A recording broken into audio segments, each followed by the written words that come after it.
Welcome ulit sa ating video na ito. Sa hindi nakakilala, again, my name is Chris Tolentino. Okay. Una gusto ko magpasalamat, syempre, kay Lord, no? Sa answered prayer na binigay niya sa atin, no? Sa opportunity na meron tayo ngayon. Hindi naman lingid sa inyong kaalaman na nasa live good na po ako. Okay? Thankful ako na nakita ko yung panibagong journey ko na to. Okay? Pag pala talagang passion mo, mahal mo yung ginagawa mo, talagang ibibigay yung best mo at darating yung mga blessing na para sa iyo.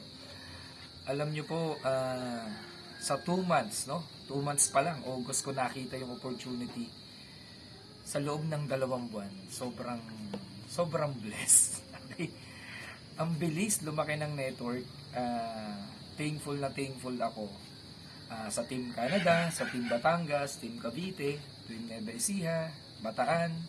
Meron na tayo sa Dubai, meron na tayo sa Africa, sa iba't ibang sulok po ng Pilipinas at panig ng mundo ay nakarating po agad ang Don Chris Team.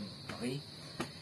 Ang isang nakita ko po sa Live Good, yung logistic nito ang galing. Kasi ito po dati, sa traditional multi-level marketing, lalo sa local, ang nangyayari, nahihirapan po tayo makapagpalabas ng product sa iba't ibang bansa. Kaya nangyayari, limited. Okay? Nung nakita ko tong Live Good, the membership club, no? 230 countries agad na ipalabas niya yung produkto. Dropshipping po kasi siya. Okay. Sa mga nasendan ko ng video, sa mga iniimbita po namin, ng mga members namin, kung ang tingin mo dito ay yung paring traditional way ng network marketing, ibang-iba na po ito. Binigyan ni Live Good ng bagong muka ang network marketing. Why? Unang-una kung bakit ko kinarir to at sinimulan ng matindi. Kasi, no auto ship. Hindi po ito yung typical na MLM na binentahan ka ng isang package and then magbebenta ka ng product, okay, ng mga herbal na napakamahal. Aminin natin sa hindi. Okay? Lahat ng MLM company, kung bakit mahal ang produkto, kasi product based yan, doon kukunin lahat ng pambayad ng mga commission sa iba't ibang mga members, sa lahat ng overhead ng company. Ang ginawa na po ni Live Good, iba Sabi ko nga, ang galing, pwede pala yun Ano ginawa? Hiniwalay niya po yung membership doon sa produkto. Bibili ka ng produkto, pag member ka ng club, pansarili mo, panggamit mo, o gusto mo, ibenta mo, pero no obligation to sell. Okay? Wala siyang quota, wala siyang monthly na kailangan mong bilhin. Okay? Tapos, yung negosyo nito, napakagaan gawin. Why? Unang-una, $2,900. $50 yung membership. Kaya ang daling magpa-join. Pangalawa, digital lahat. Online. Registration online. Yung commission online. Magkakaroon ka ng sarili mong website. Napalaki ko po yung team nang nandito lang po ako sa Mariveles. Hindi po ako lumalabas pa ng lugar po namin. Okay, kasi nga po, nagsusum presentation lang po kami, nagkakanda kami ng mga training, no? Bigla pong lumaki yung network, kaya sana makita mo kung anong nakita ko. Okay? Sa mga kaibigan ko naman po na nasa Binarians, with all due respect, no po, tayo naman po ay matagal nagkasama-sama. Ito lang po yung point namin. Kung ang iniisip po ng marami, kami po ng mga nasa Live Good, bakit nangangahoy, yung term na nangangahoy o nagpapasali ng nasa iba't ibang MLM pa, ito lang yung point. Ang downline, hindi mo yan pag-aari. Sorry for my word kung bakit nag-i-stay, posible na mindset.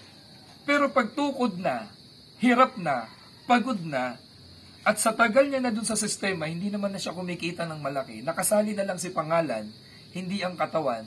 At nakita yung opportunity, bakit nagagalit yung iba? Ano point ko? kung bibigyan, dapat bigyan na din siya atin sila ng pagkakataon. Kasi hindi porket downline mo at sumali sa iba, kaaway mo na. Hindi ganon. Asan yung totoong friendship? Okay, kaya ako natutuwa ako, may mga kaibigan ako na nasa ibang company, nasa industriya pa rin ng MLM. Naging masaya nung nakita na nag-network ulit si Chris Tolentino. Meron namang hindi. Yun nga lang po, ang point ko ganito. Okay? Na kung na-attract namin na nasa Live Good kami, yung mga tao po na sumasali sa amin ngayon, kasi dahil may maganda silang nakita, tulad ng nakita namin. Okay? Kaya sana, okay, tanggapin mo po. Tanggapin ng marami. Kasi nung sinisimulan naman yung kumpanya, kung nasaan kumikita ka ng malaki ngayon, hindi mo ba napansin? Lahat naglipatan din doon kasi bago. Di ba? Tuwan-tuwa ka noon, nagkakasahan. Pero this time, kung bakit naglilipatan sa Live Good, simple lang. Kung bakit natambak dito yung maraming leaders, dahil may magandang makita rito. May bagong kakaiba. Okay? Hindi na po ito yung typical na hatawang matindi sa labas, na bentahan ng produkto sa labas. Hindi na po. Okay? Tapos na po yung ganong era. Meron nang makabago. Kaya ako sa'yo, silipin mo, pakinggan mo, baka napagod ka na. Baka hanggang ngayon, old ways pa rin, old school, traditional MLM pa rin yung ginagawa mo. May bagong sistema na po. Okay? Ngayon, marami na pong mga dumagaya. Pero pansinin mo ang Live Good. 10 buwan pa lang po kami. Okay? Sinimulan noong December, October pa lang, 10 months pa lang ang Live Good. Pero bakit nag-number 1 siya? Di mag-research ka. Okay? Mag-research ka. Number 1 MLM company worldwide. Baka kilabutan ka, nag-number 1 na po si Live Good. Hindi lang sa Pilipinas, sa buong mundo. Why? Nagkaroon agad kami ng 770,000 members worldwide. Okay? Kaya kung ikaw, mina-mindset ka ni Upline na scam si Live Good, pinaniwala ka na scam to, papating kita, ikaw yung na-scam. Pinaniwala ka sa mali. Nasusundan, hindi tatagal to na 10 buwan, lalo sa US company, kung walang magandang nangyayari dito. Silipin mo. Baka tulad ko, ito na rin yung break mo na makagawa ng malaking network mo at ikaw naman yung magkaroon ng mas maganda at malaking resulta dito. So sana po na-inspired ko po kayo. Hintayin niyo yung next video ko. God bless.